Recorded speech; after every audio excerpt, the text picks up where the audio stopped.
அமெரிக்காவில் Milton right மற்றும் சூசனா Katherine Korean right என்ற இரு தம்பதிகளுக்கும் 19 ஆகஸ்ட் 1871 ஆர்வில் ரைடும் 16 ஏப்ரல் 1867 வில்பர்ட் ரைட் என்ற இரு மகன்கள் பிறந்தார்கள் மற்றும் இவர்களுக்கு 5 சகோதரர்கள். வெறும் பள்ளி படிப்பை மட்டுமே முடித்து கல்லூரி பக்கமே செல்லாத இவர்கள் பிற்காலத்தில் இந்த உலகையே திரும்பி பார்க்க வைக்கப் போகிறார்கள் என்று அவர்களுக்கு தெரியும். அவர்கள் தந்தை கொடுத்த முதல் பரிசான பொம்மை விமானம்தான் இந்த சாதனையின் முதல் ஆரம்பம்.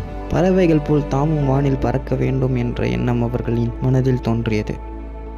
1894 ரைட் பிரதர்கள் தனது வெஸ்ட் சைட் நியூஸ் என்ற நியூஸ் பேப்பர் கம்பெனியை உருவாக்கினார்கள். அதில் ஆல்வர்ட் ரைட் பப்ளிஷராகவும் வில்பர்ட் ரைட் எடிட்டராகவும் இருந்தனர். 1900 காலகட்டத்தில் ஓட்டோ லிலியத் என்ற பேராகிளைடர் அமெரிக்காவின் தலை சிறந்த பேராகிளைடரில் ஒருவராக இருந்தார். பிற்காலத்தில் இவரே ரைட் பிரதர்ஸ்களுக்கு முன்னோடியாக திகழ்ந்தார். டிசம்பர் 1894